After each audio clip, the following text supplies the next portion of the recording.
சூர்யாங்க, நான் கரூர் பகுதியில் தான் வசிக்கிறேன். இன்னைக்கு தமிழக வெற்றி கழகம் கட்சியினுடைய கூட்டத்திற்கு வந்து விஜய் வந்திருந்தாப்படி. வேலுசாமிபுரத்தில் பார்த்தீங்கன்னா ரொம்ப குறுகிய ஒரு பகுதி. முனிப்பன் கோயில் பக்கத்தில் பார்த்தீங்கன்னா சாலை இருக்கு. ரொம்ப குறுகிய பகுதி. அதுக்குள்ள வந்து இவ்வளோ பெரிய கூட்டத்தை வந்து அடக்கலாம் அப்படிங்கிற மாதிரி ஒரு ஏற்பாடு வந்து இருக்கக்கூடிய ஆட்சி அதிகாரங்கள் பயன்படுத்தி அந்த மாதிரி கொடுத்துட்டாங்க. இது வந்து அவர் விஜய் நிறைய நல்ல ஒரு பெரிய இடம் தான் கேட்டா அப்படி இருந்தாலுமே அவங்க கொடுக்கல. ஒரு சின்ன இடத்த கொடுத்து இந்த மக்களை வந்து இவ்வளோ சிரமப்படுத்திட்டாங்க. அதே போல் பார்த்தீங்கன்னா மயக்கமடைஞ்ச மக்களை வந்து மீட்டு கொண்டாடுறதுக்கு பார்த்தீங்கன்னா ஆம்புலன்ஸ் உள்ள வர முடியல. ஆனால் அங்கே நிற்கிற மக்களுக்கே வந்து போதிய இடம் பத்தலை. அந்த மக்களை வெளியே கொண்டு வரது பார்த்தீங்கன்னா ரொம்ப தாமதமாயிருச்சு. இதனால தான் இவ்வளோ இழப்பு ஏற்பட்டிருக்கு. மக்களுக்கு வந்து கஷ்டம் கொடுத்தது என்ன காரணம்னா, காலையில் வந்து 9 மணிக்கு வரதா தகவல் சொன்னாங்க. ஆனால் அவங்க 9 மணிக்கு வரல. அதெல்லாம் மக்கள் நெரிசலில் வந்து கூட்டம் காலையில் 8 மணிலேருந்தே ஃபுல்லாக கும்பலாயிடுச்சு கரூரில். அவங்க நாமக்கல் 1:30 மணிக்கு தான் மீட்டிங்கே முடிச்சது. அதுக்கப்புறம் 4 மணிக்கு வரலாம். அந்த கிரௌடு பூரா நாமக்கல், பரமத்தி, வேலூர் அந்த கிரௌடு பூரா பின்னாடியே நாங்கள் போகல, பார்க்கல, டிவியில் உட்காந்து பார்த்துக்கிட்டே தான் இருந்தோம். ஃபுல்லாக பார்த்தீங்கன்னா எல்லாமே நெரிசல் ஆயிடுச்சு. அந்த திருக்காம்புலியூர்கிட்ட பல நெரிசல் இருந்தோம். அப்பயே சுதாரிச்சிருக்கலாம். அவங்க காலையிலேருந்தே பார்த்தீங்கன்னா ஃபுல்லாக திருக்காம்புலியூர்லேருந்து எல்லாமே இந்த இளைஞர் பெண்கள் அதிகம். பெண்கள் வேதனைப்பட விஷயமா இருந்துச்சு. நாங்கள் பார்த்த வரைக்குமே நாங்கள் ஏதோ மீட்டிங் நிறையா பார்த்துருக்கோம். ஆனால் இந்த அளவுக்கு வந்து இந்த பெண்கள் வந்து போடுறதை நான் பார்த்ததில்லை. அதனால எங்கள் வீட்டில் நாங்கள் டிவி பார்த்து எங்கள் பிள்ளைகளே போகலான்னு வேணாமா, அந்த நெரிசல் இருந்துச்சு. இதை வந்து இனிமேல் தவிர்க்கணும். இந்த மீட்டிங் வந்து பெண்கள் பிள்ளைகள் போடுறதை தவிர்க்கணும் தயவு செஞ்சு. ரொம்ப கஷ்டமாக இருக்குது, மன வேதனையாக இருக்குது. நாங்கள் விடியவே எதுக்கும் போனதில்லை. இன்னைக்கு வேதனையாக நிற்கிறோம் பார்த்துக்கிட்டு. நன்றி.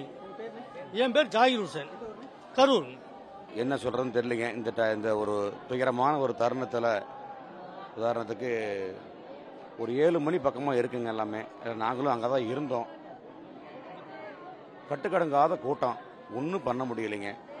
அவர் வந்து 11 மணிக்கு இங்கே கரூர் வர்றதா ஒரு தகவல்னு சொல்லி எல்லாருமே சொன்னாங்க.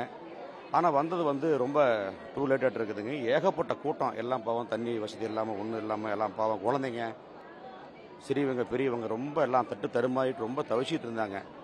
அந்த கூட்டத்தில் வந்து பார்த்தீங்கன்னா கடைசியில் வந்து ரொம்ப எல்லாம் பக்கமாக நெருங்கினதுனால ஒன்றும் பண்ண முடியலைங்க. கடைசியில் எல்லாம் பார்த்தீங்கன்னா எல்லாம் ரொம்ப பயங்கரமாக நெருக்கமாகி போச்சுங்க.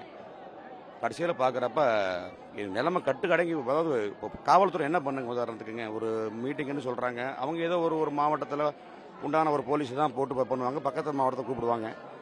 ஒரு மாநாட்டு கும்பல் வர அளவுக்கு ஒரு கணக்கு பண்ணாங்கன்னா அவங்க என்ன பண்ணுவாங்க, யாரும் மேலும் தப்பு சொல்ல முடியாதுங்க.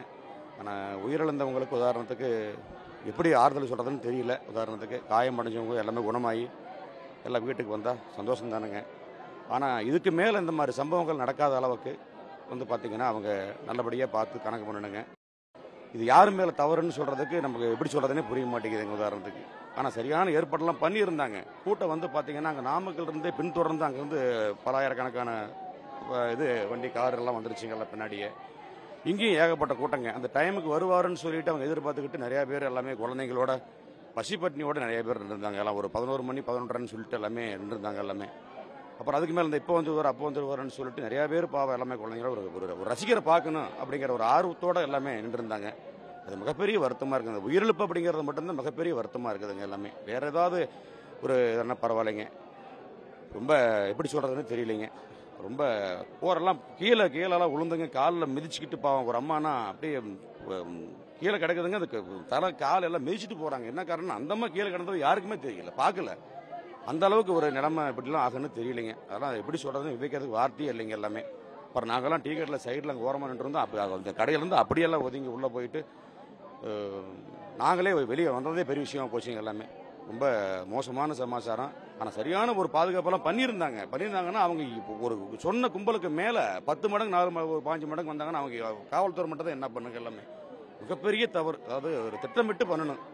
இப்படி பண்ணுறவங்க என்ன பண்ணணும்னா கொஞ்சம் அவுட்டரில் இன்னும் ஒரு மாநாடு மாடிகோ நடத்தலாம், ஒன்றும் தப்பு கிடையாதுங்க. இந்த மாதிரி ஒரு டவுனுக்குள்ளே போட்டு கணக்கு பண்ணுறது இது பொதுமக்களுடைய இதில் வந்து விளையாடுறது மிகப்பெரிய தவறுங்க இது. ஏன்னா ஒரு நடிகரை பார்க்க வரணும் அப்படிங்கிற ஒரு இதுக்கு வர்றாங்க எல்லாம் மக்கள், ஒரு ஆர்வமாக வர்றாங்க. அப்படிங்கிறப்ப நீங்கள் என்ன பண்ணணும், ஏது பண்ணணும், அது திட்டமிட்டு எந்த இடத்துல நடத்தணும் அப்படிங்கிறத நடத்திக்கிறேங்க. இப்போ போன உயிர் திரும்பி வருமா, எவ்வளோ அப்படியே பார்க்குறப்ப பாருங்கள், 30, 38, 40 பேருன்னு சொல்கிறாங்க. அப்படியே நெஞ்சே பதறதுங்க உதாரணத்துக்கு.